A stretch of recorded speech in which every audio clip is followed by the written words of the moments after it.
Hello guys, welcome back to my channel inside thinking. मैं शुभम यादव आपका बहुत बहुत स्वागत करता हूं। तो आज आप जैसे देख सकते हैं, आज मैं आया हूं सेंट्रल पार्क में। और ये यहाँ की थीम है कि ये जंगल के बीच में पार्क बना हुआ है। आप देख सकते हैं चारों तरफ कितना अच्छा इन्होंने सारा कुछ कर रखा है। प्योर जंगल है ये, उसके बीच में पार्क है। तो नेचर के बीच में आज वीडियो बनाऊंगा। और आज का जो टॉपिक है वो बहुत ज़्यादा इंटरेस्टिंग रहने वाला है। मैं इस टॉपिक पर मुझे पता नहीं था, मैं वीडियो बनाता नहीं बनाता, बट जब मैंने सुना इसके बारे में तो मैं मजबूर हो गया एक्चुअली वीडियो बनाने पे। तो आज का टॉपिक है कनाडा की जो करंट सिचुएशन है और अब से 5 साल पहले क्या सिचुएशन थी, उस पर हम लोग बात करेंगे।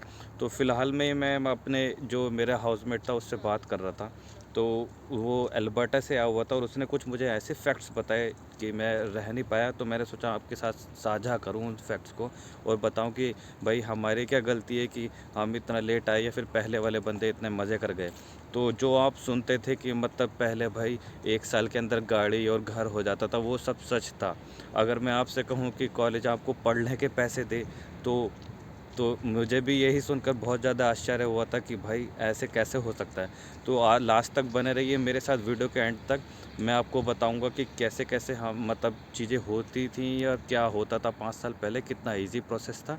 और अभी तक अगर जो आप लोगों ने मेरा चैनल सब्सक्राइब नहीं किया तो प्लीज़ सब्सक्राइब करें। तो चलिए बढ़ते हैं आगे टॉपिक पर। तो गाइस पहले थोड़ी सी बात कर लेते हैं कि कनाडा की करंट सिचुएशन। वैसे तो मैंने इस पर काफ़ी सारी वीडियोस बना रखी हैं, बट फिर भी एक बहुत जल्दी जल्दी में हम लोग बात करेंगे कि एक अभी की सिचुएशन तो बहुत ज़्यादा ख़राब है। जैसे कि आप लोगों को पता ही होगा कि जीआईसी ऑलरेडी डबल हो चुकी है, मोर देन $22,000 कैनेडियन डॉलर्स। और कैप लग चुका है 2 साल का। स्पाउस वीज़ा नहीं है अब, ओपन वर्क परमिट पर नहीं आ सकते। और कुछ ही जो इंस्टीट्यूशन है जो कनाडा की प्राइवेट, सिर्फ वो जो पब्लिक है एक्चुअली वो ही दे सकती हैं वर्क परमिट 2 साल के लिए। बाकी और यूनिवर्सिटीज़ या फिर जो कॉलेजेस हैं वो नहीं दे सकते, ओनली पब्लिक दे सकते हैं। और मोस्ट प्रोबेबली पीपीटी को टारगेट करा हुआ है और ओंटारियो की पब्लिक को टारगेट किया हुआ, क्योंकि वहाँ पे बहुत ज़्यादा भीड़ बढ़ गई थी, तो वहाँ को कम करने के लिए ये सब चीज़ें कर गई हैं। तो अभी की सिचुएशन जब जब लगता है कि ये बहुत ज़्यादा ख़राब है कि भाई इससे ज़्यादा बुरा क्या हो सकता है, तो वही भगवान को लगता है कि पता नहीं क्या चैलेंज कर रहा है, एक नई बड़ी सिचुएशन दे देते हैं। तो ये नहीं कह सकते कि भाई इससे बुरी सिचुएशन अब आएगी नहीं या फिर ये सबसे ज़्यादा बुरी सिचुएशन है। क्या पता और बुरी हो सकती हो या फिर क्या पता अब और अच्छी हो सकती हो। बट अंदाजे से लग रहा है कि अब भाई 1 साल या 2 साल बाद बहुत ज़्यादा अच्छी सिचुएशन दोबारा से होने लगेगी, क्योंकि पब्लिक फिर कम हो जाएगी, स्टूडेंट्स फिर कम हो जाएंगे। और यहाँ का बिज़नेस चलता ही स्टूडेंट्स से है। तो यहाँ पर जो सप्लाई चेन की जो डिमांड है, मतलब डिमांड कम होगी और जो प्रोबेबिलिटीज़ हैं, जो अपॉर्चुनिटीज़ है वो ज़्यादा होंगी, तो फिर से दोबारा एक बार अच्छे होने की उम्मीद है। बट देखते हैं कि यहाँ की सरकार और स्टूडेंट्स के बीच में और जो भी सारी चीज़ें चल रही हैं उनके बीच में कैसा रहता है और कहाँ तक चीज़ें चलती हैं। तो अब बात करते हैं इंटरेस्टिंग चीज़ पर कि अब से 5 साल पहले ऐसा क्या होता था जो मतलब इतने ज़्यादा लोग दिखाते थे, या फिर मुझे भी लगता था कि भाई फेक है, ये झूठ दिखाते हैं। और कहीं कहीं पे 24-24 घंटे की जॉब भी करते हैं ट्रक ड्राइविंग वगैरह करके, और तो पैसा हो जाता है। लेकिन ऐसा था सच। मैं बात कर रहा हूँ यूनिवर्सिटी ऑफ एल्बर्टा की। तो अब से 5 साल पहले 2018 में जो मेरा हाउसमेट था उसने एडमिशन लिया। अब आप इमेजिन कर सकते हैं उसकी एडमिशन की फ़ीस, मतलब कॉलेज की, उसकी यूनिवर्सिटी की फ़ीस कितनी होगी। $5,000। $5,000 1 ईयर की फ़ीस थी उसकी। और जो एक बोलते हैं कि स्टूडेंट एड या फिर एक इसे बोलते थे स्टूडेंट लोन प्रोग्राम। तो उसके तहत कॉलेज स्टूडेंट को पैसा देगा, लिविंग कॉस्ट उसको देगा।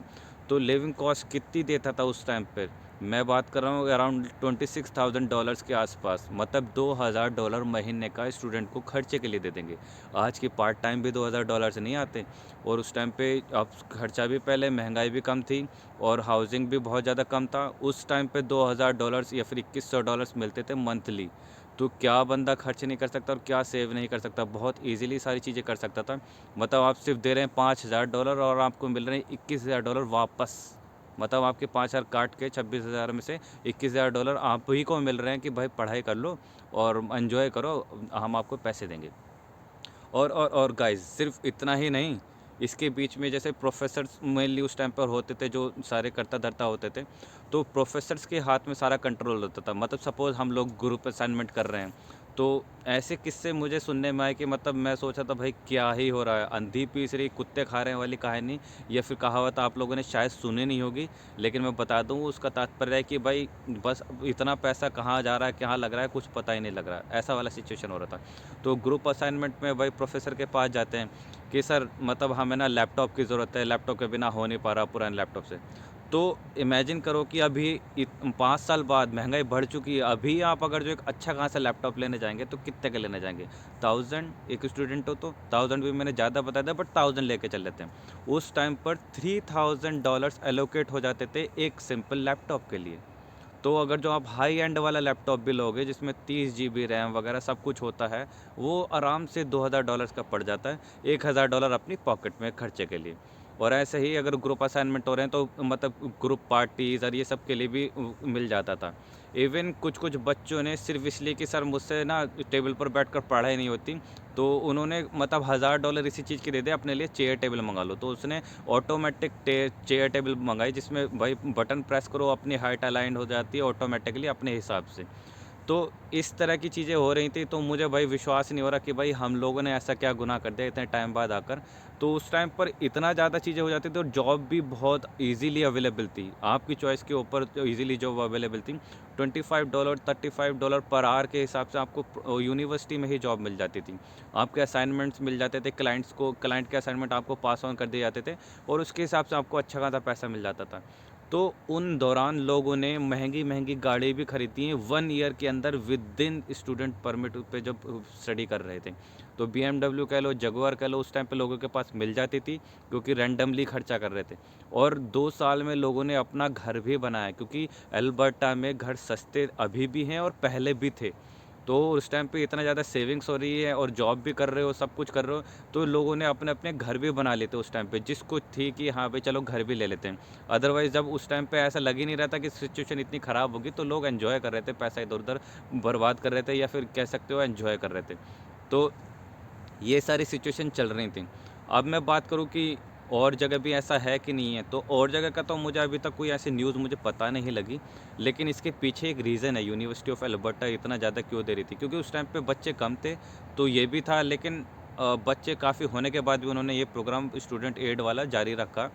क्योंकि यूनिवर्सिटी ऑफ अगर जो आपको नहीं पता, यूनिवर्सिटी जो अल्बर्टा प्रोविंस है या फिर जो कह सकते हैं अल्बर्टा प्रोविंस यहाँ की, वो सबसे अमीर प्रोविंस है या फिर सबसे रिच प्रोविंस कह सकते हो within America as well. क्योंकि आपको पता नहीं वहाँ पे पेट्रोलियम की जो वो है डिस्टिलीज हैं, वहाँ पे पेट्रोलियम मतलब निकाला जाता है और रिफाइनरीज हैं छोटी मोटी, तो वहाँ पे रिफाइन भी होता है। तो कनाडा का ऑलमोस्ट बहुत बड़ा जो पार्ट है वो जो वहीं से ही आता है पेट्रोल का, और डिस्ट्रीब्यूशन भी करता है ये सब अमेरिका को। अब यहाँ पर पॉलिटिक्स चलती है, वो मैं आपको बताऊँगा नहीं, और वो अगर जो आप इंटरेस्ट है तो आप खुद जान लो, बट छोटा मोटा सीधा ये बता देता हूँ कि उसको जो जो अथॉरिटीज़ हैं वो बाकी और प्रोविंस में डिस्ट्रीब्यूशन करने की नहीं अथॉरिटीज़ हैं या फिर करने नहीं देते, पाइपलाइन नहीं बिछाने देते। तो उसको चाहते या ना चाहते हुए अमेरिका को सारा पेट्रोलियम देना पड़ता है, और अमेरिका रिफ़ाइन करके वही पेट्रोल कनाडा को बेचता है उससे मुँह मांगे दामों में। और तो बस ये थोड़ी-सी पॉलिटिक्स थी, मैं डीप डाउन नहीं जाना चाहता, अगर जो आपको जानना है तो मुझे कमेंट करके पूछ सकते हैं, मैं आपको बता सकता हूँ। तो कहीं न कहीं यही एक फैक्टर था कि उस टाइम पे पैसा बहुत था, पेट्रोल बहुत था, और पैसा था तो उन्होंने सारी यहाँ जो नॉर्मल अदर प्रोविंस में देखोगे उससे ज़्यादा बेहतर सड़कें, मतलब इतनी भीड़ नहीं थी, बट 8 लेन्स हाईवे उस टाइम पर, और बहुत अच्छे-अच्छे कंस्ट्रक्शन, बहुत अच्छी-अच्छी सारी यूनिवर्सिटीज़, सब कुछ बढ़िया। इवन स्टूडेंट्स को भी पैसा बाँटा, तो इसलिए वहाँ पर ऐसा होता था। बट आज की तारीख में उस पर जो इनका पेट्रोलियम जो होता है उद्योग, उस पर बहुत सारे सैंक्शंस लग गए हैं, बहुत ज़्यादा रेस्ट्रिक्शंस लग गई हैं, क्योंकि यहाँ पर एनवायरनमेंट को लेकर कुछ लोग ज़्यादा मतलब दिखाते भी हैं या फिर वरीड भी करते हैं, तो उसको लेकर लग गए हैं। तो अभी अल्बर्टा की हालत भी थोड़ी डाउन हो गई है। अभी की अगर जो आप कोशिश करेंगे या फिर अगर जो आप सोच रहे हैं कि अभी भी ऐसा होता है, अभी ऐसा नहीं होता। अभी उसी यूनिवर्सिटी ऑफ अल्बर्टा की जो फ़ीस पहुंच गई वो $35,000 पहुंच गई है, और ऐसा स्टूडेंट एड प्रोग्राम कोई है नहीं अभी। और ये बात मैं 2015 की कर रहा हूँ। अगर मैं उससे 1 साल पहले या 2 साल पहले चला जाऊँ, तो ये ही जो स्टूडेंट एड की जो वैल्यू थी वो $26,000 से बढ़कर 35,000 या मोर देन 30,000 भी हो जाती थी। मतलब उस टाइम पर 6 साल पहले आप विश्वास नहीं कर सकते कि भाई $2500 महीना सिर्फ़ और सिर्फ़ आपको पढ़ने के दिए जा रहे हैं कि भाई पढ़ो, और आप अगर जो यहाँ पे आए हैं तो बहुत-बहुत थैंक यू, आप पढ़ाई पर ध्यान दो बस। तो गाइस, अगर जो आपने भी ऐसा कुछ सुना है तो मुझे कमेंट में करके ज़रूर बताएं।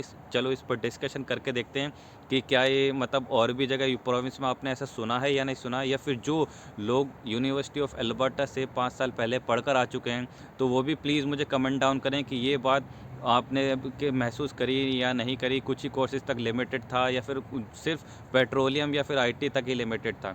तो थैंक यू गाइस इस वीडियो को एंड तक देखने के लिए। अगर जो आपकी कोई भी क्वेरीज़ हो तो आप कमेंट कर सकते हैं, मैं आपको ज़रूर रिप्लाई करूँगा। Take care, bye bye.